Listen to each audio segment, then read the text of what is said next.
The MIT Lincoln Laboratory recognized graduates of the 2018 RMI Information Technology Internship Program in a culminating ceremony August 18th at the Reagan Test Site headquarters on USACA. Jessica Holland, who has advised the program for 3 years, says the experience is beneficial to both MIT Lincoln Laboratory program staff and the students. This is a program, an outreach program extended to RMI citizens across all of the different atolls, Kwajalein and others.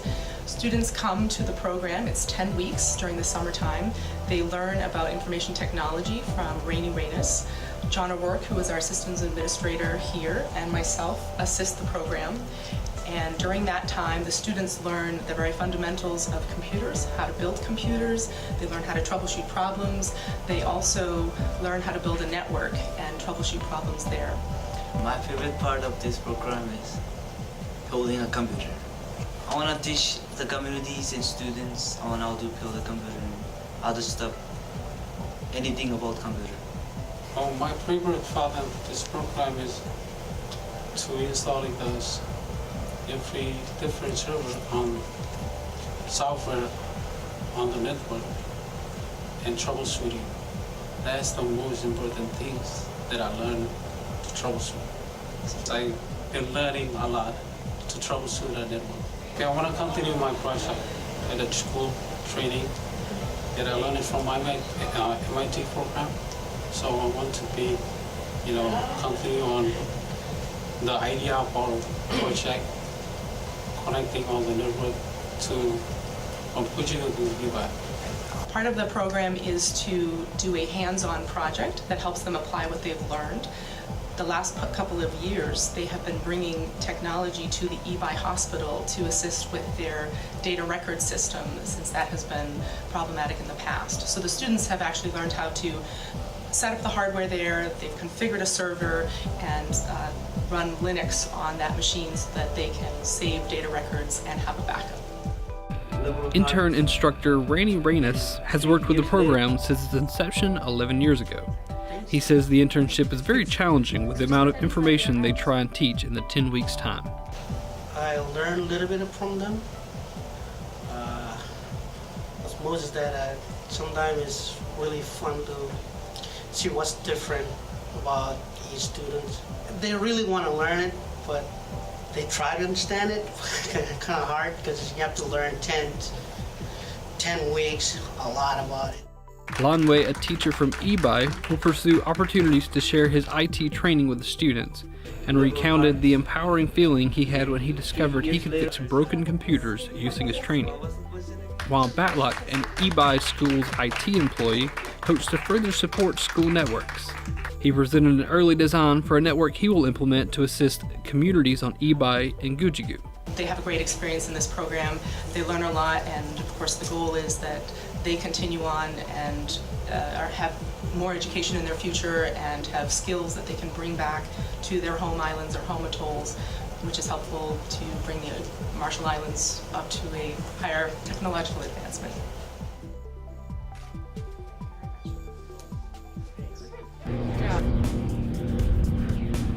Barry Aviation's flight operations team on USACA is the team dedicated to the critical job of shuttling commuter employees and cargo between the islands of Kwajalein and Roy Moore. And site manager Steve Simpson took a few moments to explain the skills and experience it takes to fly as a contractor for this mission on the Garrison. First, I want to say that we have an extremely experienced flight crews out here. Very stringent hiring requirements just right off the bat to get in the door. Pilots destined for USACA first, of course, need a commercial pilot's license with plenty of flight hours to boot. Then comes 3 weeks of school, learning the ins and outs of the aerial workhorse at the Garrison, the Fairchild Metroliner twin turboprop. Safety and emergency training, simulator training, and FAA evaluations are included. Most pilots will then do this process all over again, this time for the UH-72 Lakota helicopter, which is also an important airframe on the Garrison. Once we're here and we're working, every year you get 2 evaluations in the helicopter on island. You'll get 1 evaluation, you have to go back to Texas, and 1 evaluation also, that's for the airplane, and then also another evaluation in the airplane here annually. There are 9 pilots on the aviation team, 7 of which are dual-rated, meaning they commercially fly both helicopters and fixed wings. Only about 6% of all FAA-licensed pilots are certified to do this. On USACA, that adds up to a lot of flying for pilots here, Simpson said. Our average flight time of our pilots is roughly about 6,000 to 7,000 hours. We have several with over 10,000 hours, and we have roughly about over 450 years of aviation experience out here on Kwajalein. So when you get in this plane, anybody who's sitting up front, you can feel very comfortable. To be honest with you, everybody here is probably more experienced than the average airline crew that you get on. So we got some good folks with a lot of experience that have flown a lot of stuff, 757s and all over the world, and helicopters in combat, you name it. So we got some good folks. Helbert Alfred is one such pilot with a lot of experience. My name is Helbert Alfred, and I'm a pilot. I've been here on Kwajalein for going on 20 years right now. Alfred saw his first airplane as a young boy on Kwaj Atoll. It's been a dream come true to work as a commercial pilot on Kwaj for the past 20 years, he said. For a guy who grew up and was born in the outer islands, it's something that's unbelievable. To be able to defy the nature or the forces of gravity is just unbelievable. You know, for a guy who came from the outer islands, it's just incredible. Pilots owe a lot to the small army of mechanics who keep the planes running. Few people know how the Metro ticks better than the maintenance manager and mechanic, Ed Kramer.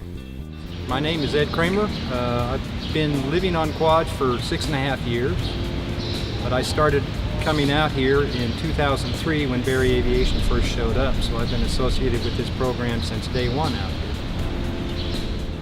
There is one constant evil each mechanic on Kwajalein Atoll must confront on the job. Out here is corrosion. That is the big deal. It was a big learning curve for us. Having worked in Puerto Rico for several years, we had corrosion, but nothing like showed up out here, and it took us a while, a couple of years, to figure out a program that works, and as you can see, the airplanes look pretty good. The mechanic's dedication to the airframes does not go unnoticed, especially to the pilots. You know, I'm quite honored to have been able to fly with and work with a group of professionals, which, you know, it is, I couldn't ask for a better team. You know, the mechanics are just great. For a place like Kwajalein, which is really isolated, they're still able to put these airplanes in the air. It's just unbelievable. I'll trust my life to these guys. John Burbowski, another mechanic, gives some of the credit to the aviation team's success on the Garrison to the Metro's no-nonsense design and build. I like the material. I like the metal. It's a lot of steel, titanium, aluminum, magnesium, not much plastic, not too much computer. It's just basic, good, solid, reliable. Old school airplane. Yeah.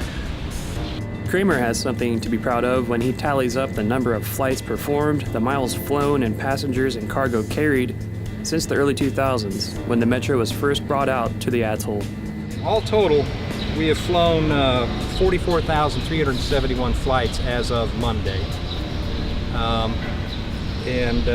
Basically 12,311 hours.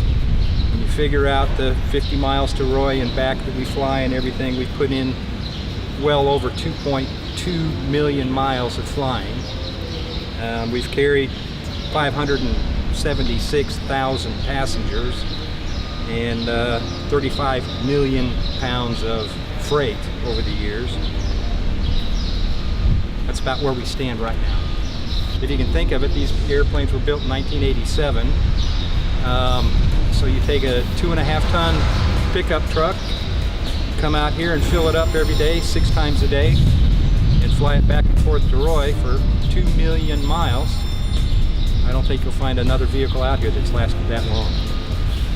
Simpson emphasized the importance of the team's Marshallese workforce to the fixed-wing operations' success over the years.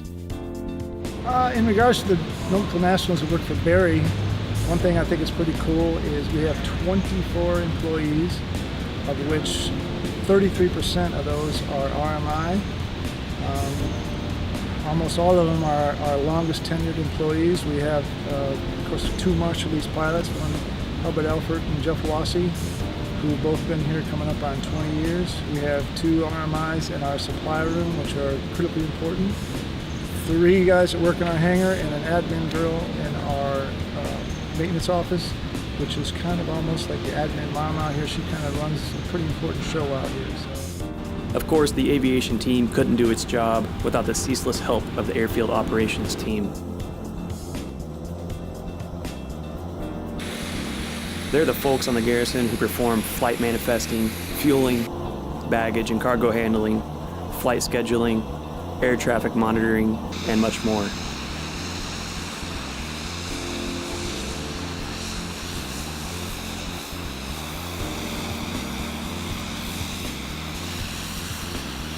Together, the pilots, mechanics, ground teams, administrative and supply staff, and others work together day in and day out, flight after flight, to perform the critical mission of the Metro flight on U.S. Army Garrison Kwajalein Atoll.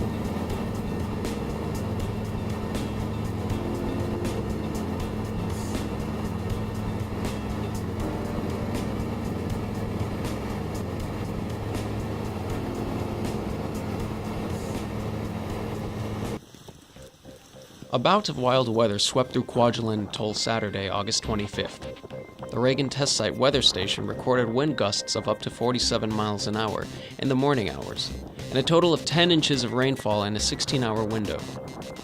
The winds toppled trees and fences and damaged a few buildings on the Garrison. The majority of flights between Kwaj and Roy were grounded during the day, and some employers asked their staff to hunker down inside, wherever they may be, and wait out the worst of the winds. The weather event, RTS weather station staff advised, was considered an invest, which is an area of interest for tropical storm development. Essentially, more air moved into the local region than was existing, creating something like a traffic jam of air. That excess air was forced upwards, where it condensed at higher altitudes and produced the large amounts of rain and high wind speeds.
Ooh, Quad Star! I'm at the shop at. This guy got caught shoplifting all day. Look, and he's still pulling it out. What has he got? What? Oh, what is that? Paint and rice cooker? Camping equipment? What are you? I think at this point you were just grabbing stuff. You're not even thinking. DVDs? What? Batman? You got all animated DVDs. What? How old are you? What is this? A VR set? God. What? Oh, more? What do you got now? What do you got now? Coffee filters. Coffee filters. What is this guy planning? He's going outside, going to VR. What is this? He put a whole, it just keeps going. He put a whole umbrella in his pants. How do you get away with that? How do you get away with that? You don't. Man. Look at this boy.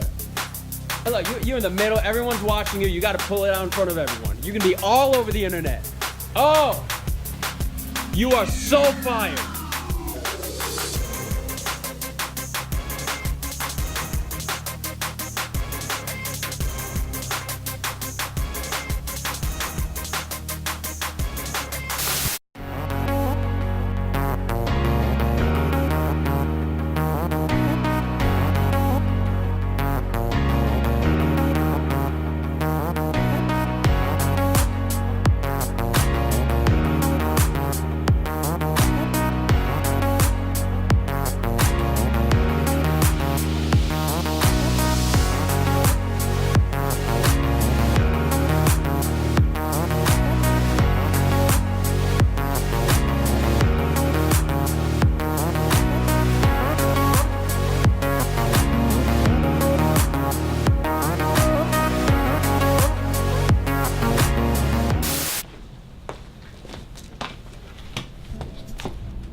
This month marks my 6-month anniversary of living on Kwaj.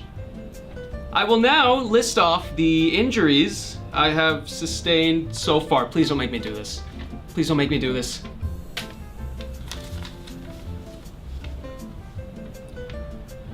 Tachycardia due to ingesting too many energy drinks. Falling off my bicycle, stabbing my leg with the gear. Oh, you don't have to show them! The gear of said bicycle, and suffering burning road rash.